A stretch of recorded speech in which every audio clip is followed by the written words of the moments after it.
Métanoïa, l'ange de la transformation, par l'estimé pasteur Kélaté Hypothée, leader fondateur des églises ambassades, Impact Divin AID.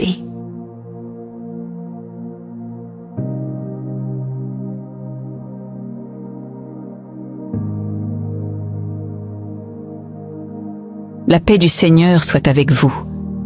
Quel bonheur de vous retrouver pour ce nouveau rendez-vous avec la parole de Dieu. En ce lundi 20 juillet 2026, ouvrons nos cœurs à la méditation du jour, intitulée « Soyez concentrés dans la prière ».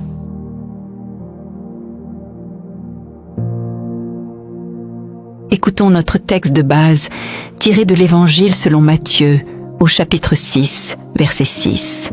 « Mais quand tu pries, entre dans ta chambre, ferme ta porte, et prie ton Père qui est là dans le lieu secret, et ton Père qui voit dans le secret te le rendra. »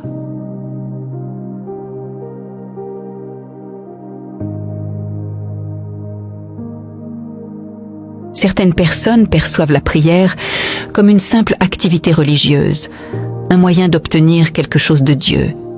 D'autres la considèrent comme une corvée quotidienne dont elles doivent simplement s'acquitter. D'autres encore la pratiquent pour démontrer leur spiritualité. C'est d'ailleurs ce que nous observons dans l'Évangile selon Luc, au chapitre 18, versets 11 et 12, où le pharisien priait avant tout pour mettre en avant sa propre justice. Avant la chute, lorsque Dieu créa Adam, il ne lui donna pas un commandement de prier. En revanche, les Écritures nous révèlent que Dieu venait communier et communiquer avec lui dans le jardin d'Éden. Nous le lisons dans le livre de la Genèse au chapitre 3, verset 8.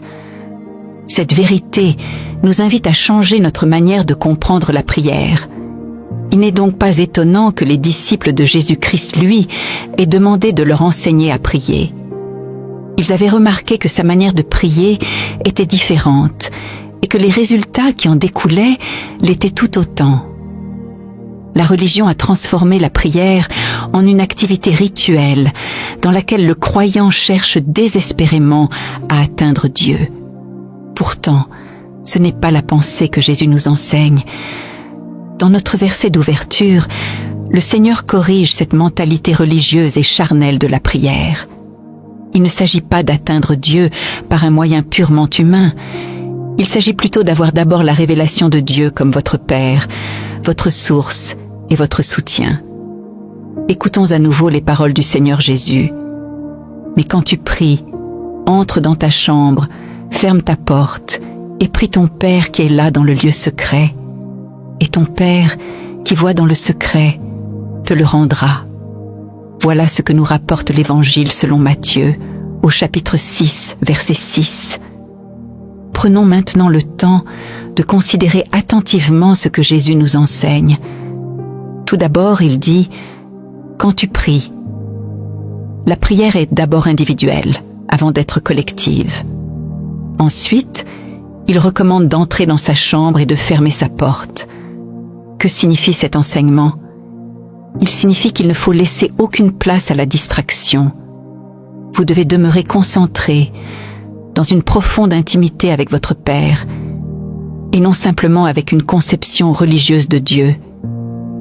De plus, remarquez que Jésus dit de prier votre Père. Cette vérité est profonde et incontournable dans notre compréhension de la filiation divine. Permettez-moi de vous le dire avec la franchise de la Bible. Dieu est le créateur de tous les hommes, mais il n'est pas le Père de tous. L'Évangile selon Jean nous révèle, au chapitre 1er, verset 12, que ce privilège est accordé à ceux qui ont reçu Jésus-Christ et qui croient en son nom. Si vous n'avez pas véritablement cru et reçu Jésus-Christ dans votre cœur, vous ne pouvez pas prétendre qu'il est votre Père. Ne laissez donc pas votre religiosité vous aveugler. Ne confondez plus agitation, activisme religieux et prière véritable. La prière est une communication intime, de cœur à cœur, entre les enfants de Dieu et leur Père céleste. Remarquez également que Jésus n'a pas dit « Entre dans ta chambre, allume une bougie, dépose une pierre ou prosterne-toi devant un objet ». Il a simplement déclaré « Prie ton Père ». Soyez donc concentrés sur votre Père, en esprit et en vérité, et il vous accordera ce qu'il a déjà préparé pour vous.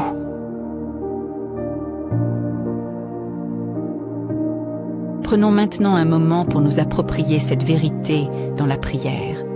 Prions ensemble. Père si précieux et si bon, je te rends grâce pour ta parole qui éclaire mon intelligence et m'aide à développer une profonde intimité avec toi par la prière. Je refuse d'être distrait par la religion, au nom de Jésus-Christ. Amen. Retenons cette sagesse divine. Dieu est le Père de ceux qui croient et reçoivent Jésus-Christ. Pour approfondir cette méditation, dans votre temps personnel avec le Seigneur, méditez également sur Luc, chapitre 18, verset 1, Marc, chapitre 1, verset 35, Jean, chapitre 4, verset 24, et 1 Thessaloniciens, chapitre 5, verset 17. Alors que s'achève cette méditation, gardons cette pensée dans nos cœurs. La prière n'est pas une performance, c'est une communion. Entre dans le secret et rencontre ton Père.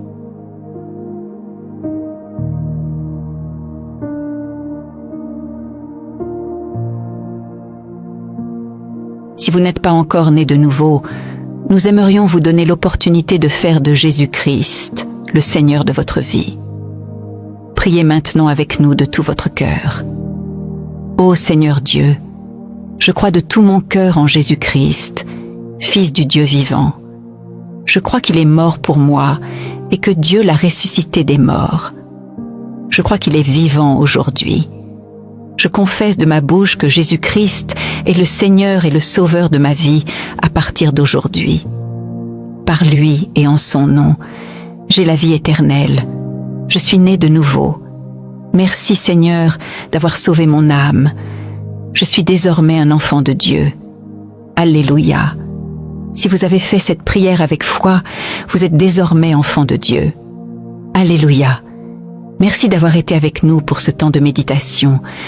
Que la lumière de Christ éclaire chacun de vos pas et que sa parole demeure vivante dans votre cœur. Nous nous retrouvons très bientôt pour un nouveau numéro de Métanoïa, l'ange de la transformation.